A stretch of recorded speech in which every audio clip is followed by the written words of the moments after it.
Look, this border situation is continuing to spiral, and I don't mean to laugh, but just about like everything else the Biden administration puts its hands on. Now, Monday, we had 12,600 illegal border crossings in one day, the most ever.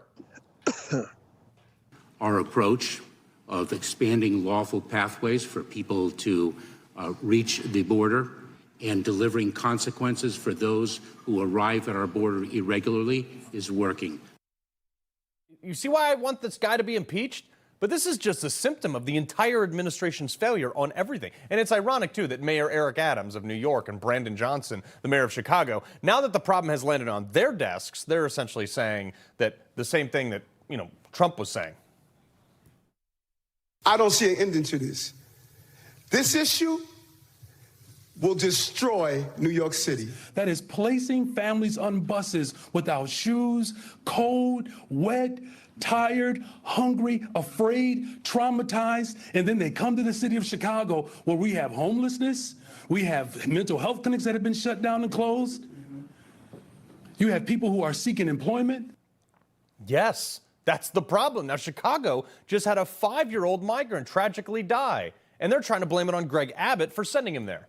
Well, Brandon, in Texas, they have even more things that are overrun. So how about you place the blame where it should be? First, for the young child dying, why didn't you do more? That's on you, bro.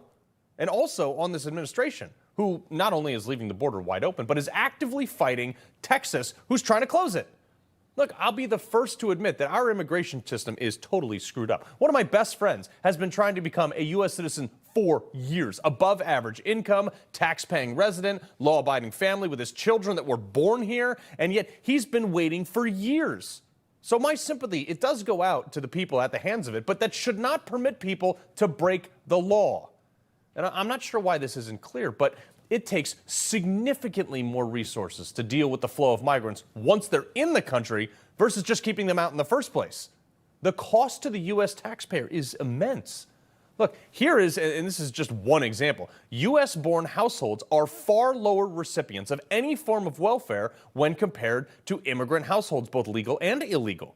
Now, before you go calling me a bunch of things that end in ist, I want you to think about this. And this is what Trump has been saying all along. Americans have been put last. Those of us who contribute the most to the system generally receive the least. That's what's the most infuriating thing about Biden's entire presidency, let alone the border. As you can see here, again, 39% of Americans receive some version of welfare at some point. Food stamps, housing, subsidies, Medicaid, whatever. But almost 60% of illegal immigrants are receiving the same benefits, most of which are paid in cash for their jobs, under the table, don't even pay taxes on their wages, and they send quite a bit back to the countries that they came from anyway. Why is anyone here illegally receiving any benefits? Full stop. This is a case of people who consume the most contributing the least, who are not supposed to be here anyway. I don't know why this is hard to comprehend for liberals. And you libs can beat the humanitarian drum all you want, but I'm never going to agree that people who broke the law to come here should receive a dime of money contributed by those of us who live within the law and pay into the system. Not to mention the other issues, fentanyl flowing across the border, crime sprees by illegal immigrants. These are serious concerns. And the same libs who are on some humanitarian beat about this, not one of them has opened their doors to illegals. No, we don't have that conversation. And when they were sent to a deep blue Martha's Vineyard, instead of taking them in as part of the community like they've been whining about, housing them, giving them jobs, they're all calling for us to do that. They activated the National Guard and deported all of them, stuffed them onto buses, got them the hell out of there. Exactly what they're saying Abbott is some sort of criminal for. And they somehow used this to tie Trump to literally Hitler. It is language that is meant to divide us. It is language that I think people have rightly found similar to the language of Hitler. I'm getting so tired of this talking. This is actually a complex. We call it Trump derangement syndrome, but the actual term is known as Godwins Law. Now, this is per the Oxford Dictionary. Quote, the theory that an online discussion progresses, it becomes inevitable that someone or something will eventually be compared to Hitler or the Nazis, regardless of the original topic. It's actually a thing.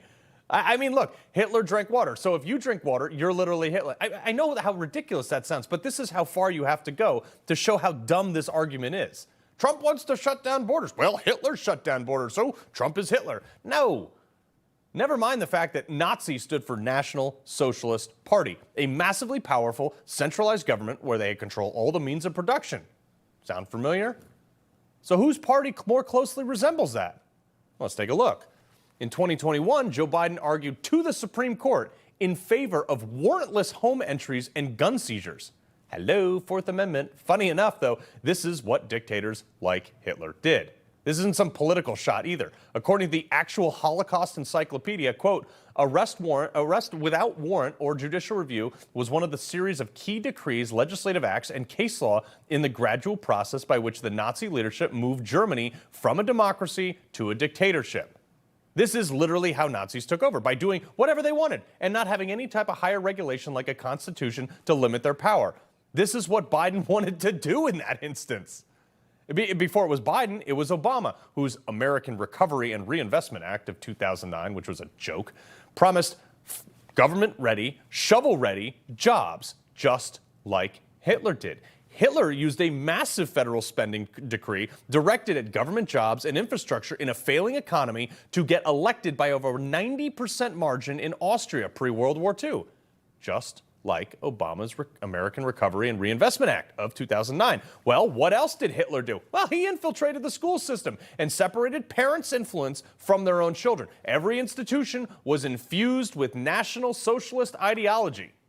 This is basically the equivalent of drag shows for elementary students. Well, here's Joe Biden last year claiming that children don't belong to the parents when they are in the classroom, while his DHS labeled parents who disagreed with that theory domestic terrorists. Something that Hitler also did. According to the BBC research, quote, the Nazis crushed opposition through legal moves, fear and intimidation, propaganda and social control kept the population in line. Oh, legal moves, huh? Looking at you, Jack Smith. You see, two can play at this game. It's ridiculous on both ends. It shouldn't be done. But again, fight fire with fire. In this case, it seems that anytime Trump wants to do something that will fix a problem that Joe Biden probably created, they scream and cry and call him Hitler. Their entire argument the left has made to the moderate Republicans, and it's largely worked, which is the most frustrating part, is that Trump is chaos. He's not. The left gens up chaos, then attributes it to him, just like what they're doing with the border. But Trump is an agent of change. And the left, the establishment, and even these weak-kneed Republicans like the rhinos, they don't like change. So they use issues like the border to drive a wedge and blame that division on Trump. Don't fall for it.